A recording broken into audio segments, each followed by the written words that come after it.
welcome to another day of 31 Days of Horror. I'm your host, Stephen Bloodworth, filmmaker and indie film critic.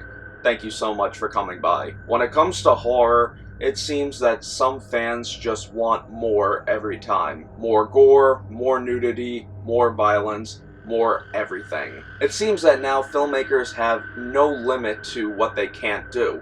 Capture Kill Release from 2017 truly shows what filmmakers are truly capable of. I first saw this film when I was an intern at Midnight Releasing. We were having one of our Friday screening days, and when we put this one on, none of us really had any idea what to expect. By the end of the film, all of us in the office were silent for a good 5 minutes until I uttered out, so we're releasing this, right? And somebody behind me just muttered, yeah, definitely. It's another found footage film, but one done extremely well and effective. The film seems like your typical husband and wife vlog featuring Jennifer and her husband Farhang.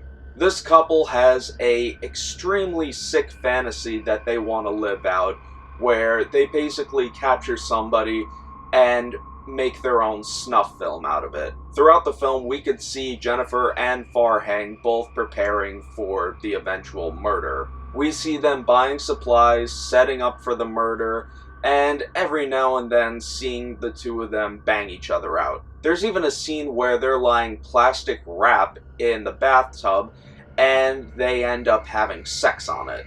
Out of the two of them, Jennifer is the most enthusiastic about this, where Farhang is a little more reserved and hesitant. Farhang isn't so sure about this and urges Jennifer at times that maybe they should think about this more before they execute it. But Jennifer is completely gung-ho on the idea, and looking into her eyes is just as terrifying as if you were looking at the devil's eyes. Jennifer eventually does find a victim, a homeless man off the street, who she invites to their home to have dinner with her and Farhang. Farhang obviously knows what she's up to and urges her to back out. Before anything even transpires, there's a scene where Jennifer feels the need to practice on something before they actually do it on a human. So Jennifer actually ends up kidnapping a cat that belongs to a person who pissed her off and decides to bag it and drown it in her sink. Every bit of violence in this film just feels like a giant punch to the gut. There's a lot more to the film, but I do not want to spoil it for anyone. All I will say is,